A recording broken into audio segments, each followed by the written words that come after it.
রাসূলুল্লাহ ইয়া হাবিবাল্লাহ, আমরা 100 প্রকার ফুল হোক 10 প্রকারের ফুল হোক সমস্ত ফুল থেকে ঘ্রাণ লাভ করে যখন একসাথে আমরা রাখি, রাখার পরে আপনার রাসূলের উপরে দরুদ শরীফ পড়ি, পড়া মাত্র এটা মধু হয়ে যায়। জোরে বলেন সুবহানাল্লাহ, বলেন আল্লাহু আকবার, আরো জোরে বলুন আল্লাহু আকবার। মধু পোকায় রসুল চিনে, জোরে বলেন মধু পোকায় রসুল চিনে, এজন্য তাদের সেই মুখের পানি কি হয়ে যায়, আরো জোরে বলুন না কি হয়ে যায়। মধু পোক শ্রেষ্ঠ না আমরা শ্রেষ্ঠ? আরো জোরে বলুন কি শ্রেষ্ঠ? আমার প্রিয় নবী মুহাম্মদ রাসূলুল্লাহ সাল্লাল্লাহু আলাইহি ওয়াসাল্লাম, বর্তমান তিনি রয়েছেন রাউজা মুবারক। জোরে বলেন রাউজায়ে, যে রাউজা মুবারকের মাটি হচ্ছে আরশ আজিম চাইতে অনেক গুণে দামি। আর জোরে বলেন না সুবহানাল্লাহ। কারণ রাসূলুল্লাহ সাল্লাল্লাহু আলাইহি ওয়াসাল্লামের দাম আরশ আজিম চাইতে কম না বেশি? কেন বেশি? আরশ আজিমকে যদি প্রশ্ন করা হয়, কুরসিকে যদি প্রশ্ন করা হয়, লৌহে কলমকে যদি প্রশ্ন করা হয়, তোমাদেরকে যদি প্রশ্ন করে জানতে চাই তোমরা কি বলতে চাও? তোমাদেরকে আল্লাহ রাব্বুল আলামিন কি দ্বারা সৃষ্টি করেছে? লৌহে কলম আরশ আজিম সবকিছু জবাব দিবে, বেহেশত দোজখ থেকে জবাব আসবে। আমাদেরকে আল্লাহ নবীজির পাসিনা গাম থেকে তৈরি করেছে। জোরে বলেন সুবহানাল্লাহ। আমার প্রিয় নবী মুহাম্মদ রাসূলুল্লাহ যেখানে শুয়ে আছেন সেটা হচ্ছে আরশের চাইতে আরো বেশি দামি রাউজায়ে মুবারক। এই রাউজা শরীফে রাসূলুল্লাহ যাওয়ার আগে আল্লাহ রাব্বুল আলামিন আমার প্রিয় নবীর কাছে মালাকুল মউত আজরাইল আলাইহিস সালামকে পাঠাইলেন। চিৎকার দিয়ে বলুন সুবহানাল্লাহ। আল্লাহর প্রিয় নবী তিনি কেমন নবী? আল্লাহর নবী তিনি মৃত্যুবরণ করেছেন, কিছুক্ষণের জন্য তিনি মৃত্যুবরণ করেছেন। আল্লাহর নবীর ওফাত হয়েছে, তিনি কিছুক্ষণের জন্য আল্লাহর নবীর ওফাত শরীফ হয়েছে। বাইরে আমার শুনুন, আল্লাহর প্যারা নবীর দরবারে আল্লাহ রাব্বুল আলামিন আজরাইলকে পাঠাইলেন। হে আজরাইল, আমার বন্ধু নবীজির কাছে তুমি চলে যাও। আমার বন্ধুর কাছে যাবে তুমি মানুষের সুরতে। সুবহানাল্লাহ বলেন, আরো জোরে বলেন কিসের সুরতে? আপনারা বলেন আজরাইল কি মানুষ না ফেরেশতা? আরো জোরে বলেন কি? এখন মানুষের সুরত ধরার কারণে কি সব সময় মানুষ বলবেন নাকি? মানুষ বলা যাবে না। আল্লাহ বলে আজরাইল মালাকুল মউত আমার বন্ধুর কাছে তুমি চলে যাও, এমন বন্ধুর কাছে আমি তোমাকে পাঠাচ্ছি যে বন্ধুকে আমি তৈরি না করলে লাউলা কালামা খালাকুতুল আফলাক। আজরাইল তোমার জানা উচিত যেই বন্ধুকে আমি সৃষ্টি না করলে তুমি আজরাইলকে, জিবরাইলকে, মিকাইলকে, ইসরাফিলকে, আসমানি ফেরেশতা, জমিনি ফেরেশতাদেরকে আটকানা ব্যস্ত সাতখানা দুজক আমি সৃষ্টি করতাম না, সামা তৈরি করতাম না, আসমান তৈরি করতাম না, আরদ জমিন তৈরি করতাম না, ফুলসরাত বানাইতাম না যে নবীকে আমি সৃষ্টি না করলে। এমন একজন নবীর কাছে আমি তোমাকে পাঠাচ্ছি, তুমি সুন্দর করে আদব সহকারে আমার বন্ধুর কাছে চলে যাও এবং যাওয়া মাত্র তুমি তোমার সালাম আমার বন্ধুর কাছে রাখবে এবং আমি আল্লাহর সালাম তো পৌঁছাই দিবে। জোরে বলেন সুবহানাল্লাহ, বলেন আল্লাহু আকবার। নবীকে সালাম দিচ্ছেন কে? আরো জোরে বলুন না কে? আল্লাহ যদি দিতে পারেন বন্ধুর সালাম বন্ধুকে, আমরা সেই নবীকে সালাম দিতে চাই কি চাই না? নবীকে সালাম দিবেন এইভাবে, দোস্ত কেমন আছিস, এইভাবে নাকি? আদব সহকারে, আদব সহকারে সালাম দিতে হবে। পৃথিবীর যে কোনো জায়গায় বেয়াদবি চলে, কিন্তু রাসূলের দরবারে কোনো বেয়াদবি চলে না। রাসূলের দরবারে যদি কেউ বেয়াদবি করে, তার ইতিহাস আসমান ও জমিনের বিশ্ব নন্দিত শ্রেষ্ঠতম স্পিকার যিনি হচ্ছেন মুআল্লিমুল মালায়েকা, যিনি বর্তমান স্টেজে রয়েছেন মিস্টার ইবলিস শয়তান, 6.5 লক্ষ বছর ইবাদত করেছে।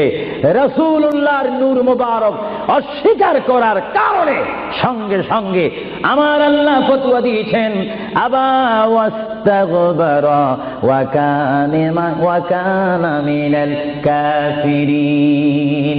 আল্লাহ রাব্বুল আলামিন বলেন, ইবলিস তুমি যে অনেক ইবাদত করেছো, শুধুমাত্র বন্ধুর শানে বেয়াদবি করার কারণে আমি তোমার 6.5 লক্ষ বছরের ইবাদতকে রুইয়ের মতো তুলার মতো জ্বালিয়ে আমি তোমাদেরকে কুফার বানিয়ে দিলাম। কারণ আমি আমার নবীর শানে যদি কেউ বেয়াদবি করে সেটা আমি আল্লাহ বরদাস্ত করি না। চিৎকার দিয়ে বলেন সুবহানাল্লাহ। আরো জোরে বলেন না সুবহানাল্লাহ। কি বলতেছিলাম ভাইয়েরা আমার, আল্লাহর প্যার নবী, দু জাহানের বাদশা নবী মুহাম্মদুর রাসূলুল্লাহর দরবারে আজরাইল আলাইহিস সালাম আসলেন। এবার আজরাইল এসে সালাম দিচ্ছে। আমার ভাইয়েরা বলুন, আসসালাতু ওয়াসসালামু আলাইকা ইয়া রাসূলুল্লাহ।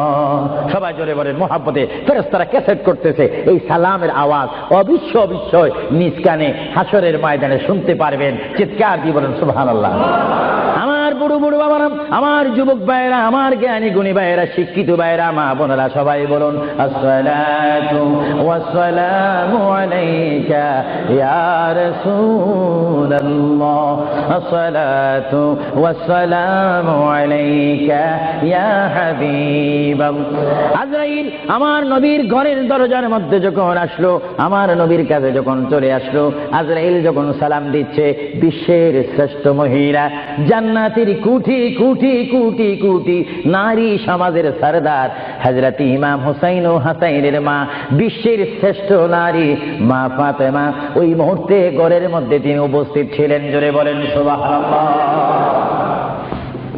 কে দরজার মধ্যে? কে যেন দরজা নাড়ালো, দরজার মধ্যে যেন কে শব্দ করলো। মা ফাতেমা কিছুক্ষণ বলেন, দরজার ভিতর থেকে, ঘর থেকে আল্লাহর নবীর সামনে তিনি বসান। মা ফাতেমা হঠাৎ করে ডাক দিলেন, কে ঘরের দরজার মধ্যে দরজা নাড়াচাড়া করতেছেন? কে আপনি? কে মানান? বাইর থেকে জবাব দিচ্ছি, আনা মালাকুল মউত, আনা আজরাইল। এই কথা বলার পরে মা ফাতেমা চোখের পানি ছেড়ে দিলেন। মা ফাতেমা চিৎকার দিয়ে বললেন, ইয়া রাসূলুল্লাহ, ইয়া হাবিবাল্লাহ, আমার জীবনে আমি এমন কোন মানুষ দেখিনি, দরজা খোলার পর আমি দেখলাম তার পাওটা হচ্ছে জমিনে আর তার মাথা দেখা যাচ্ছে আসমানে। ইয়া রাসূলুল্লাহ, এমন একটি ভয়ঙ্কর মানুষ আমার জীবনে আমি দেখিনি। আল্লাহর নবী চক্ষু মোবারকের পানি মোবারক ছেড়ে বলে, মা, ও মা, তুমি দেরি করো না, দরজা খুলে দাও। আল্লাহর মেহমান আমার দরবারে এসেছে, মেহমানকে বসতে জায়গা দাও। ইনি হচ্ছে মালাকুল মউত, যে বাবার থেকে সন্তানকে নিয়ে যায়, সন্তান থেকে বাবাকে নিয়ে যায়, মা থেকে ছেলে নিয়ে যায়, ছেলের থেকে মা নিয়ে যায়। এর নাম হচ্ছে মালাকুল মউত আজরাইল। হে আমার মা ফাতেমা, তোমার কোনো কথা বললে আমাকে বলে দাও, কিছুক্ষণ পরে আমি দুনিয়া ছেড়ে আমার আল্লাহর মহান দিদারে চলে যাব। জোরে বলেন সুবহানাল্লাহ। বলেন আল্লাহু আকবার।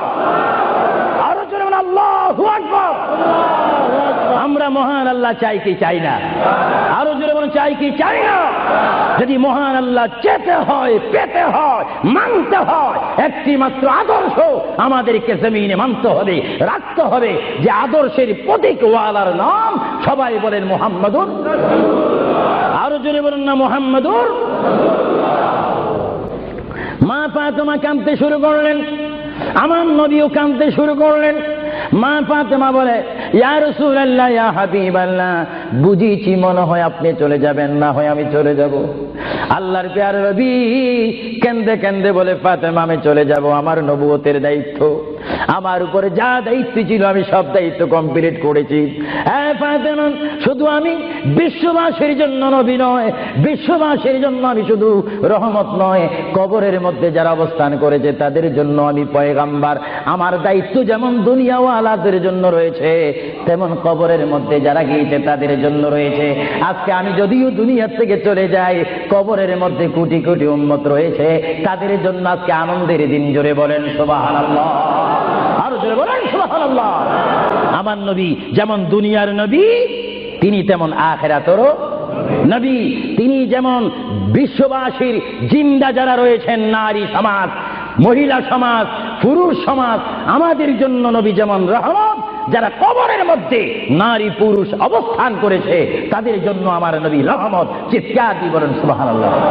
এজন্য আমার আল্লাহ রাব্বুল আলামিন বলেন 3,24,000 পয়গম্বর আদম থেকে শুরু করে ঈসা নবী পর্যন্ত কোন নবীর শানে আমি যে আয়াত ফিট করিনি, আমার আল্লাহ বলেন এই ধরনের আয়াত শুধু আমার নবীকে আমি দান করেছি। এজন্য আমার আল্লাহ বলেন, আমার ভাইয়েরা বলুন, মা বোনেরা বলুন, বিসমিল্লাহির রহমানির রহিম ওয়া মা আরসালনাকা ইল্লা রাহমাতান লিল আলামিন।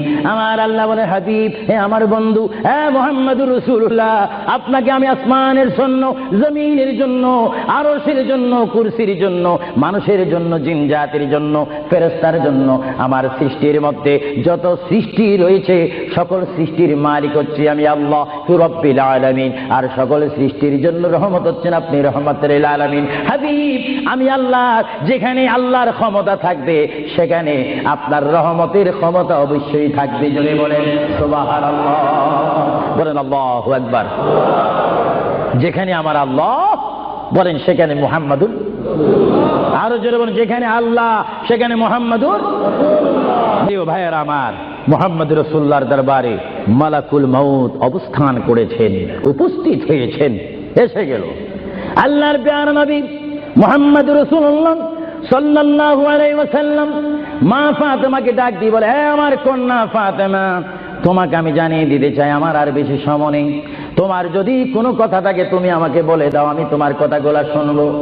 মা ফাতেমা ইয়া রাসূলুল্লাহ বলে একটা চিৎকার মেরে ঘর থেকে বাইর হয়ে মসজিদে নববীর সামনে চলে গেল। মা ফাতেমা সেখানে গিয়ে দেখে ইমাম হাসান হুসাইন খেলাধুলা করতেছে। মা তার সন্তানকে ডাক দিচ্ছে, হাসাইন আর হুসাইন, তোমরা বুঝি এখানে তোমরা খেলাধুলা করতেছো? আমার বাবা বিশ্বনবী মুহাম্মদুর রাসূলুল্লাহ সাল্লাল্লাহু আলাইহি ওয়াসাল্লাম দুনিয়া থেকে চলে যাচ্ছে। তোমাদের যদি কিছু চাওয়ার থাকে, পাওয়ার থাকে, তোমরা আমার বাবার কাছে চলে যাও। আল্লাহ রাব্বির নাতি ইমাম হাসান হুসাইন ইয়া নবী বলে বলে, ইয়া রাসূল বলে বলে চিৎকার দিয়ে দিয়ে তারা আমার নবীর কাছে চলে আসলো। কিতাবের মধ্যে আসে দুনো ভাই আল্লাহর নবীকে জড়ায় ধরে বলে, নানা গো, ও নানা, আমাদের বাবা আলীর মতো গরিব সাহাবী দুনিয়ার মধ্যে নাই। নানা, আমাদের মা ফাতেমা জান্নাতের মহিলাদের সরদার বলে আপনি ঘোষণা দিয়েছেন, আমাকে জান্নাতের নওজওয়ানদের সরদার বলে ঘোষণা দিয়েছেন। নানা গো, পৃথিবীর বুকে থাকতে হলে তো পেটের প্রয়োজন আছে, খিদার প্রয়োজন আছে। ও নানা, যখন দুনিয়ার মধ্যে খিদা পাইতো 3 দিন 4 দিন পর্যন্ত আমার মা গুনে চুলাতে আগুন দিতে পারতেন না। টাকা নাই, পয়সা নাই, চুলাতে পর্যন্ত আগুন জ্বলে না, পাথর বেঁধে বেঁধে আমরা রাত্রে ঘুমাইতাম। ইয়া রাসূলুল্লাহ, ইয়া হাবিবাল্লাহ, আপনার রহমতের চেহারার দিকে যখন নজর করতাম আমাদের পেটটা ভরে যাইত, খিদার কথা আমরা ভুলিয়ে যাইতাম। ইয়া রাসূলুল্লাহ, আপনি যদি দুনিয়ার থেকে চলে যান আমরা কার চেহারার দিকে নজর করে আমাদের পেটের খিদা দূর করব? আল্লাহর নবী চক্ষু মুবারকের পানি ছেড়ে বলে, হাসাইন আর হুসাইন, তোমরা কেঁদো না। যতবার তোমরা নামাজ পড়বে আর নামাজের মধ্যে তোমরা বলবে আসসালামু আলাইকা আইয়ুহান নাবিয়্যু ওয়া রাহমাতুল্লাহি ওয়া বারাকাতুহু, যতবার তোমরা আমাকে সালাম দিবে ততবার আমি তোমাদের সামনে উপস্থিত থাকবো। জোরে বলেন সুবহানাল্লাহ, বলেন আল্লাহু আকবার। মুহাম্মদ রাসূলুল্লাহ সাল্লাল্লাহু আলাইহি ওয়াসাল্লাম তিনি নিজে কাঁদেন, হাসাইন কাঁদেন, হুসাইন কাঁদেন, আলীও কাঁদেন, ফাতেমাও কাঁদেন। আজরাইল বলেন তিনি আজরাইলও কান্দা শুরু করেছেন। আমি পৃথিবীতে বহু মানুষের রূহ নিয়েছি, প্রাণ নিয়েছি, কিন্তু আমি মালাকুল মউত কোনোদিন কাঁদিনি। এখন আওলাদ রাসূলের অবস্থা দেখে যখন আজরাইলও কাঁদতেছেন, আল্লাহর প্রিয় নবী সাল্লাল্লাহু আলাইহি ওয়াসাল্লাম মা ফাতেমাকে ডাক দিলেন, হে আমার মেয়ে, তোমাকে আমি কত আদর করেছি, তোমার কোনো কথা আছে কিনা? মা ফাতেমা প্রশ্ন করলেন, ইয়া রাসূলুল্লাহ, আপনি তো দুনিয়ার থেকে চলে যাবেন, দুনিয়ার থেকে চলে যাওয়ার পরে এই জায়গাটার নাম হচ্ছে কবর, কবরের পরে একটা জায়গা হবে হাসর। এই হাসরের ময়দানে কোটি কোটি উম্মত, মা ব্যতীত, বাবা ব্যতীত, আত্মীয় স্বজন ব্যতীত অসহায় হয়ে মানুষ নফসি নফসি করবে, মানুষ নিজের ঘামে নিজেরা সাঁতার কাটবে। ইয়া রাসূলুল্লাহ, ওই বিশাল 12 সূর্যের তাপ মাথার উপরে থাকবে, ওই কঠিন মুসিবতের সময় আমরা আপনাকে কোথায় পাবো? আল্লাহর নবী কেঁদে কেঁদে বলেন, এ ফাতেমা, আমি তোমাকে জানিয়ে দিলাম হাসরের ময়দানে তোমরা আমাকে একটি জায়গায় পাবে, যে জায়গার নাম হচ্ছে মিজান, যেখানে আমার উম্মতের নেক এবং বদী ওজন হবে, ওইখানে আমি নবী দাঁড়িয়ে থাকবো, আমার উম্মতকে যেন ফেরেশতারা জাহান্নামে নিতে না পারে। জোরে বলেন সুবহানাল্লাহ। আল্লাহর প্যারা নবী কেন্দে কেন্দে বলেন, ফাতেমা আমাকে তুমি মিজান পাল্লা কাছে পাবে। আর ফাতেমা প্রশ্ন করলেন, ইয়া রাসূলুল্লাহ, যদি মিজানে যদি আপনাকে না পাই? আল্লাহর নবী কেঁদে কেঁদে বলেন, আমাকে তোমরা জাহান্নামের দরজার মধ্যে পাবে। ইয়া রাসূলুল্লাহ, সেখানে যদি না পাই ফুলসিরাতের গোড়ার মধ্যে পাবে। ইয়া রাসূলুল্লাহ, সেইখানে যদি না পাই হাউজে কাউসারের কিনারায় পাবে। মা ফাতেমা কেঁদে কেঁদে বলেন, বাবা গো ইয়া রাসূলুল্লাহ, এতে টাইমে যদি চারটি জায়গার মধ্যে যদি আপনার উম্মত মুসিবতের মধ্যে পড়ে যায়, আপনার একা পক্ষে কিভাবে সম্ভব হবে তাদেরকে রক্ষা করার জন্য?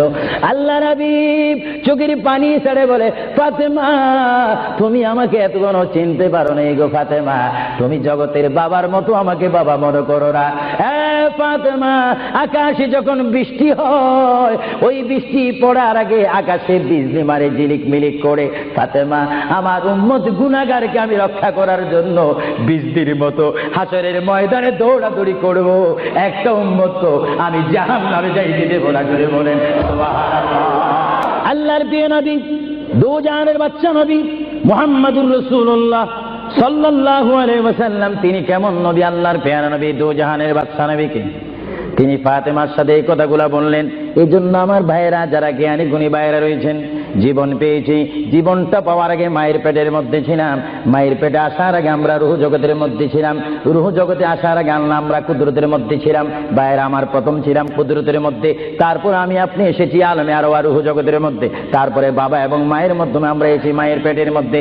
মার পেটকে আমরা বিশাল পৃথিবী মনে করেছিলাম, মায়ের পেট থেকে আমরা আসলাম ধরার বুকে জমিনের মধ্যে, আবার জমিন থেকে আমরা চলে যাব কবরের মধ্যে, কবরের মধ্য থেকে আমরা উঠবো হাসরের ময়দানে।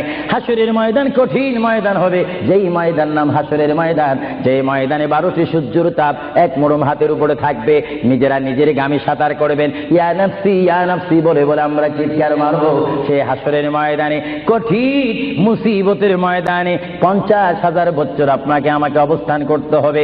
আর সেই কঠিন হাসরের ময়দানে আমার নবী নিজেই হাদিস শরীফের মধ্যে বলেন, শাফাআতি লিআহলিল কাবাইর মিন উম্মতি। আল্লাহর প্যারা নবী হাদিস শরীফের মধ্যে বলেন, ওই ধরনের ওই শ্রেণীর উম্মতের জন্য আমার সুপারিশের দরজা খোলা থাকবে, যেই সমস্ত উম্মত আল্লাহর জমিনে গুনাহ করেছে, গুনাহ করার পরে আমার আল্লাহ ক্ষমা করেনি, বান্দা কাঁদার মতো কেঁদেছে, তারপর আল্লাহর দয়া হয়নি। ওই হাসরের ময়দানে উম্মতের চেহারা দেখে দেখে আমি নবী তাদের ডাইন হাত ধরে ধরে আমি সুপারিশ করে করে আমার মহান আল্লাহর গোসাকে পানি করে আমার উম্মত গুলিকে আমি জান্নাতে পৌঁছাই দেব। জোরে বলেন সুবহানাল্লাহ। বলেন ইয়া রাসূলুল্লাহ। আরো জোরে বলেন না ইয়া রাসূলুল্লাহ। নবী বলেন, শাফাআতি লিআহলিল কাবাইর মিন উম্মতি।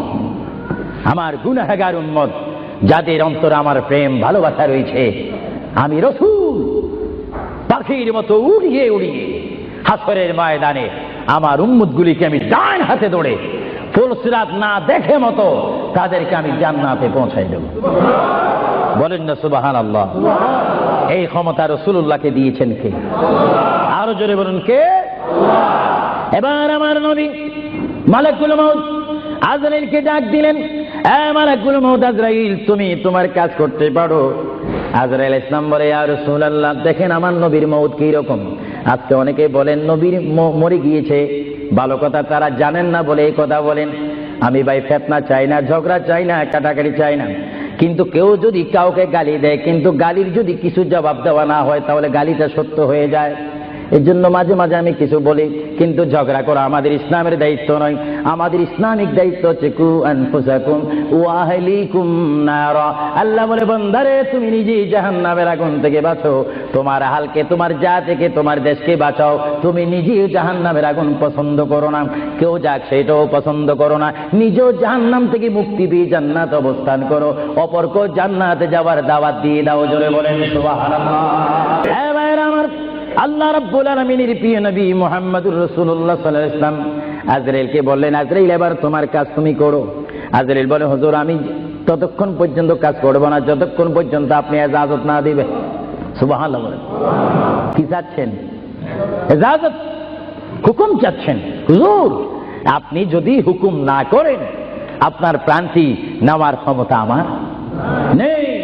মহান আল্লাহ রাব্বুল আলামিন আমাকে আপনার দরবারের আদব শিক্ষা দিয়েছে, আপনাকে যদি কবরে যেতে হয় আর সেখান থেকে যদি হাসর উঠতে হয়, অবশ্যই আমি যেন আপনার থেকে হুকুম নিই, এজাজত নিই। যদি হুকুম এজাজত না নিয়ে যদি প্রাণটা নিয়ে যাই, তাহলে আমার ক্ষমতা আল্লাহ চিনিয়ে নেবেন। চিৎকার দিয়ে বলেন সুবহানাল্লাহ। আল্লাহর প্রিয় নবী চক্ষু মোবারকের পানি মোবারক ছাড়লেন। ভাইয়ের আমার, পৃথিবীর কোন মানুষ ইমান নিয়ে মরে যদি তার মুখে কলমা থাকে, জোরে বলুন কি থাকে? কলমাটা আপনারা সবাই বলুন, লা ইলাহা ইল্লাল্লাহ। জোরে, লা ইলাহা ইল্লাল্লাহ, লা ইলাহা ইল্লাল্লাহু মুহাম্মাদুর রাসূলুল্লাহ। ইমানের টাইমে যেমন আল্লাহর নাম আপনার মুখে আসতে হবে, পুরুষ বলেন আর মা বোনেরা বলেন, প্রত্যেকের মুখে যেমন মৃত্যুর টাইমে আল্লাহর নাম আসতে হবে, তেমনি ভাবে সঙ্গে সঙ্গে নবীর নামও আসতে হবে কি হবে না? নবীর নাম বাদ দিয়ে কলমা পড়া হবে না। আল্লাহর প্রিয় নবী, দু জাহানের বাচ্চা নবী, তিনি ইন্তেকাল, তার মৃত্যু হবে, তিনি দুনিয়ার থেকে চলে যাচ্ছেন। তিনি কোন কলমা পড়েছেন? আল্লাহর প্রিয় নবী দুনিয়ার থেকে চলে যাওয়ার টাইমে তিনি এই কলমা পড়েছেন, এই কথা বলেছেন।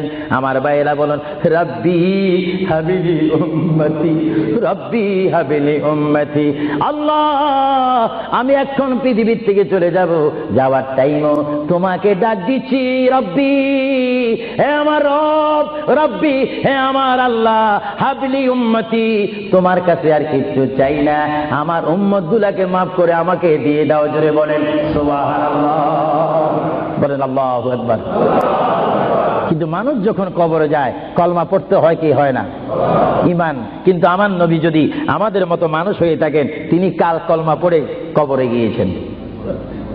প্রশ্ন বুঝতে কোনো কষ্ট হয়? আমরা তো কলমা পড়ি কোথায় যেতে চাই? কবর। জোরে বলুন, আমরা কি পড়তে হবে? কলমা শরীফ পড়ে অবশ্যই আমাদেরকে যেতে হবে কোথায়? কবরে। কিন্তু আমার নবী যদি আমাদের মতো মানুষ হয়ে থাকেন, তাহলে মুহাম্মদুর রাসূলুল্লাহ কি কার কলমা পড়ে তিনি কবরে গিয়েছেন? আল্লাহর নবীর কলমা ছিল লা ইলাহা ইল্লাল্লাহু ইন্নী রাসূলুল্লাহ। চিৎকার দিয়ে বলেন সুবহানাল্লাহ। আল্লাহর নবী বলেছেন লা ইলাহা ইল্লাল্লাহ, আল্লাহ ছাড়া কোনো মাবুদ নাই, ইন্নী রাসূলুল্লাহ, নিশ্চয় নিশ্চয় আমি আল্লাহর রাসূল। জোরে বলেন সুবহানাল্লাহ। এই জন্য সমাজে রয়েছে, নিজে যাকে বড় বলে বড় সেই নয়। বলেন, নিজে যাকে বড় বলে বড় সেই নয়, দশে যাকে বড় বলে বড় সেই হয়। আল্লাহর নবী বলে, তোমরা যদি নিজকে নিজে বড় বলো তোমরা বড় হবে না, কিন্তু আমার বেলায় এটা ব্যতিক্রম। আমি নিজকে নিজে বলতেছি ইন্নী রাসূলুল্লাহ, আমি আল্লাহ রসুল। আমাকে যারা মানবে তারা সাহাবী জান্নাতি, আমাকে যারা মানবে না তারা বেদিন, তারা জাহান্নামী। জোরে বলেন সুবহানাল্লাহ। আল্লাহর প্রিয় নবী উম্মতি উম্মতি বলে কাঁদতেছেন। কেঁদে কেঁদে তিনি আজরাইলকে হুকুম দিলেন, আপনার কাজ আপনি করতে পারেন। আজরাইল ইসলাম আল্লাহর প্রিয় নবীর সিনা মুবারকের উপর হাত রাখলেন। হাত মুবারক রাখার পরে এই মুহূর্তের মধ্যে আল্লাহর নবী, দু জাহানের বাচ্চা নবী, তিনি একটা চিৎকার মারলেন, ও ভাই আজরাইল তুমি কি করতেছো? ইয়া রাসূলুল্লাহ, আপনার রূহ মুবারক আমি বাহির করতেছি। আজরাইল তুমি কি করতেছো? ইয়া রাসূলুল্লাহ, আপনার রূহ মুবারক আমি নিয়ে যাচ্ছি। আমার নবী চিৎকার দিয়ে বলে, ভাই আজরাইল, তোমাকে একটু আমি অনুরোধ করে তুমি একটু দেরি করো, তুমি আমার বুকের উপরে কি রেখেছো? ইয়া রাসূলুল্লাহ, আপনার বুক মুবারকের উপর আমি শুধু হাতটা রাখলাম। আজরাইল তুমি বুঝি হাত রেখেছো? আমার অনুভব হয় যেন 7টা আসমান আর 7টা জমিন আমার বুকের মধ্যে দিয়েছো। আজরাইল, 7টা আসমান আর 7টা জমিন যেন তুমি আমার বুকের উপরে দিয়েছো। এই মৃত্যুর যন্ত্রণা আমি সহ্য করতে পারি না। তবে তোমাকে আমি অনুরোধ করি, আমার উম্মত গুনাহগার হবে, আমার উম্মত বদকার হবে, আমার উম্মত আমাকে না দেখে দেখে ইয়া নবী ইয়া রাসূল বলবে, আমার উম্মতরা তোমার এই কষ্ট সহ্য করতে পারবে না। আজরাইল, তোমাকে আমি অনুরোধ করে গেলাম, কিয়ামত পর্যন্ত যত কোটি কোটি উম্মত পৃথিবীর বুকে মৃত্যুবরণ করবে, সকলের কষ্টটুকু তুমি আমাকে দিয়ে দাও। আমি নবী নবী সহ্য করব, তবু আমার উম্মত সহ্য করতে পারবে না। জোরে বলেন সুবহানাল্লাহ। আল্লাহ নবী কেঁদে কেঁদে যখন বলেন, এই মুহূর্তে আজরাইল বলে, ইয়া রাসূলুল্লাহ, ইয়া হাবিবাল্লাহ, আপনাকে আমি একটা কথা জানাই দিতে চাই, যারা আপনার আশিক, যারা আপনার গোলাম, যারা আপনার প্রেমিক, যারা কোরআন শরীফ পড়ে, যারা দুরূদ শরীফ পড়ে, যারা নামাজ পড়ে, আল্লাহর সাথে কাউকে শরীক করে না, নবীর সাথে বেয়াদবি করবে না, আউলিয়া কেরামের সাথে বেয়াদবি করবে না, ইয়া রাসূলুল্লাহ, তাদের মধ্যে আল্লাহ এমন একটা ঈমানের স্পিরিট দিবে, তাদের সামনে যখন আমি চলে যাব, চুম্বককে দেখলে যেমনি ভাবে একে অপরকে আকর্ষণ করে, ইয়া রাসূলুল্লাহ, এমনি ভাবে আপনারা আশিকদের রূহ আমি নেব, তারা নিজেও বলতে পারবে না। ময়দার বিদ্যুৎ থেকে একটা চুল বাহির করতে যেমনি ভাবে ময়দা ডিস্টার্ব হয় না, ইয়া রাসূলুল্লাহ, আপনার চেহারা মোবারক তাদের সামনে আমি তুলে ধরবো, আপনার চেহারা দেখে দেখে আপনার উম্মতরা কলমা পড়তে পড়তে কবরের মধ্যে চলে আসবে। জোরে বলেন সুবহানাল্লাহ, বলেন আল্লাহু আকবার। আল্লাহর প্যারা নবী মুহাম্মদ রাসূলুল্লাহ রূহ মুবারক নেওয়া হলো। বুঝেন, যদি নবীও চলে যেতে হয়, সেখানে তো আপনার থাকার কোনো ব্যবস্থা নেই। চিন্তা করেন, আপনার ঘরটা কত লক্ষ টাকার, আপনার অবস্থান কত কোটিপতি, শিল্পপতি, সব মিথ্যা, সব বানর আমার আপনার পর হবে, কিচ্ছু সঙ্গে যাবে না। একমাত্র রাসূলুল্লাহর সুন্নাত, আল্লাহর হুকুম, রাসূলুল্লাহর আদর্শ আমার আপনার কবর ও হাসরের নাজাতের ফয়সালা হবে। চিৎকার দিয়ে বলেন সুবহানাল্লাহ। মুহাম্মদ রাসূলুল্লাহর রূহ মুবারক নেওয়া হলো, নিয়ে গেলেন। সাহাবায়ে কেরামের মধ্যে চিৎকার শুরু হলো, প্রিয় নবী চলে গেলেন। আল্লামা শেখ আব্দুল হক মুহাদ্দিদ নবী মাদারিসুন নবুয়তের মধ্যে তিনি বলেন, বিশ্বের শ্রেষ্ঠতম ক্লাস নম্বর 1 মুহাদ্দিস, যার সিনার মধ্যে লক্ষ লক্ষ হাদিস মুখস্থ ছিল। তিনি মাদারিসুন নবুয়ত ফারসি কিতাবের মধ্যে তিনি লেখেন, মুহাম্মদ রাসূলুল্লাহর রূহ মুবারক যখন নেওয়া হলো, আল্লাহর পেয়ারা হাবিবের রূহ মুবারক নিয়ে আজরাইল প্রথম আসমানে চলে গেলেন। জোরে বলেন কোথায়? প্রথম আসমানে গেল, দ্বিতীয়, তৃতীয়, চতুর্থ, পঞ্চম, ষষ্ঠ, সপ্তম আসমানে যখন চলে গেল, ওই সপ্তম আসমানে যাওয়ার পরে আল্লাহ রাব্বুল আলামিন হাকামুল হাকিমিনের ওই পাঠানো আজরাইল তিনি চিৎকার দিলেন ফেরেশতাদের মহলের মধ্যে গিয়ে, ফেরেশতাদের কাছে গিয়ে তিনি একটা চিৎকার দিলেন, এই ফেরেশতারা তোমরা একটু আমাকে বিপদ থেকে রক্ষা করো। আমি জীবনে অনেক রূহ নিয়েছি, কিন্তু এমন একটা চিন্তা অনুভব করিনি, মুহাম্মদ রাসূলুল্লাহর রূহ মুবারক আমার হাতের মধ্যে, এই রূহুর নূরের তাজাল্লি আমি সহ্য করতে পারছি না, তোমরা এই নূরটা একটু গ্রহণ করো। ফেরেশতারা জবাব দিচ্ছে, এ আজরাইল, মুহাম্মদ রাসূলুল্লাহর রূহ মুবারক জায়গার মধ্যে এখানে কোনো জায়গা নাই। এইভাবে আজরাইল আরশ, কুরসি, লৌহ কলম সব জায়গার মধ্যে গেলেন, লাহুতে গেলেন, মালাকুতে গেলেন, রূহ মুবারক কোথাও রাখার জায়গা নাই। কিছুক্ষণ পরে আমার আল্লাহ ডাক দিয়ে বলে, আজরাইল, আমার বন্ধুর রূহ মুবারক তোমাকে আনার জন্য বললাম, শুধু একটু পরীক্ষা করলাম, বিশ্ববাসীকে শিক্ষা দিয়ে দিলাম। হে আজরাইল, আমার বন্ধুর রূহ মুবারক, বন্ধুর বডি ছাড়া দ্বিতীয় কোনো জায়গা রাখিনি এই বন্ধুর রূহ মুবারক রাখার জন্য। হে আজরাইল, তুমি দেরি করো না, যে মদিনার থেকে সাহাবায়ে কেরামের সামনে বন্ধুর রূহ মুবারকটা নিয়ে এসেছো, আবার ওই জায়গায় গিয়ে রূহ মুবারকটা দিয়ে আসো। বলে বলেন সুবহানাল্লাহ, বলেন আল্লাহু আকবার, বলেন ইয়া রাসূলুল্লাহ। এটা হুকুম কার? রূহ মুবারকটা আবার নিয়ে আসলো। রূহ মুবারক নিয়ে আসার পরে হযরত আব্বাস বলেন, হযরত আলী বলেন, হযরত ওমর বলেন, সাইয়্যিদনা আবু বকর সিদ্দিক বলেন, বিশেষ করে হযরত আব্বাস রাদিয়াল্লাহু তাআলা বলেন, আমি দেখতে পেলাম আল্লাহর নবী চেহারা মোবারক উপর কাপড় ছিল। কাপড়টা যখন ছিল, হঠাৎ করে আমি দেখি আল্লাহর নবীর জবান মোবারক যেন নড়াচড়া করতেছে। সুবহানাল্লাহ। হযরতে আব্বাস বলেন, আমি ওমরকে ডাক দিলাম, সাইয়্যিদনা আবু বকরকে ডাক দিলাম, হে সাহাবীরা, তোমরা কেঁদো না, আল্লাহর নবী মরে নেই, আল্লাহর নবী মৃত্যুবরণ করতে পারে না, আল্লাহর নবী যদি মরে যায় আল্লাহর রহমত শেষ হয়ে যাবে। তোমরা দেখো রে, আল্লাহর নবী যেন জবান মোবারকে কি জানি বলতেছে। হযরতে সাইয়্যিদনা আবু বকর বলেন, আমার কানটি, আমার ডাইন কান আল্লাহর নবীর জবান মোবারক উপরে যখন দিলাম, আমি দেখতেছি আল্লাহর হাবিব জবান মোবারক দিয়ে বলতেছে, রব্বি হাবিলি উম্মতি, রব্বি হাবিলি উম্মতি। আল্লাহর হাবিবের সাহাবায়ে কেরাম চিৎকারে মারি বলে, আল্লাহর নবী মরতে পারে না। আল্লাহর নবীর কাফন মোবারকের কাপড় যখন একটু সরানো হলো, আমার নবী একটু মুস্কি হাসি দিলেন। সাইয়্যিদনা আবু বকর বলেন, আমি রাসূলের মুস্কি হাসি দেখে একটা ইঙ্গিত পেলাম, আমাকে এই অবস্থাও তোমরা কবর দিতে হবে। জোরে বলেন সুবহানাল্লাহ, আরো জোরে বলেন সাইয়েদনা আবু বকর সিদ্দিক বুঝে গেলেন আল্লাহর নবীকে গোসল দেওয়া হলো, সব কিছু দেওয়া হলো, জানাজা পড়াই ইমাম বিহীন আমাদের জানাজা পড়তে হয় ইমামের নেতৃত্বে, 4 তাকবীরের সহিত কি পড়ে? জানাজা। আরো জোরে বলেন কি পড়ে? ইমাম কি পিছে থাকে না সামনে থাকে? কিন্তু আমার নবীর জানাজা এইভাবে হয়নি। আমার নবীর জানাজা কিভাবে হয়েছে জানেন?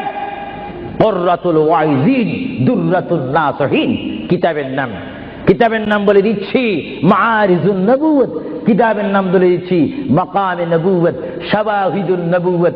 এই কিতাবখানা লেখা হয়েছে আজ থেকে প্রায় 850 বছর পূর্বে।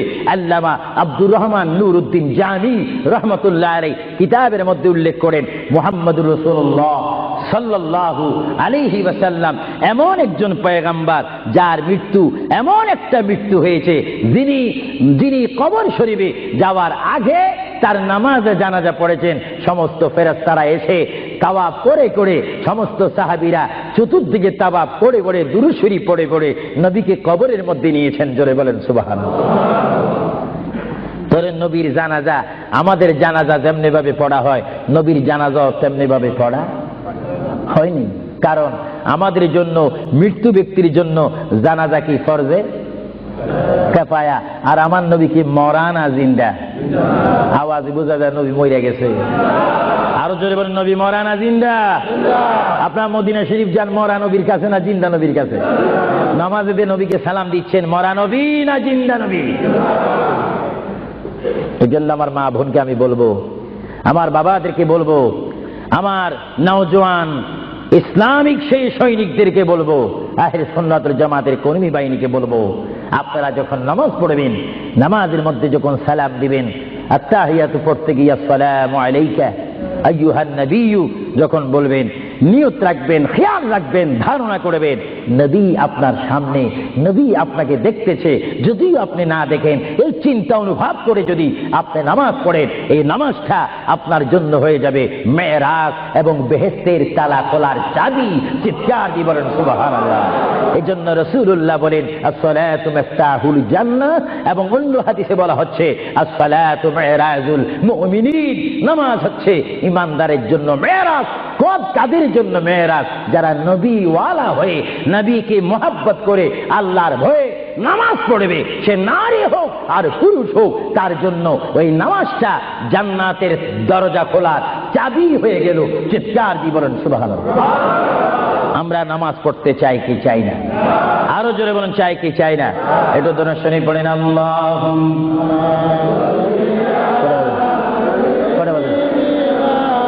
মাওলানা মুহাম্মদ ওয়া আলা আলি সাইয়্যিদিনা,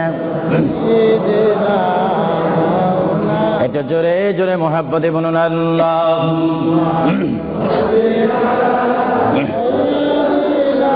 এখন কটা বাজে?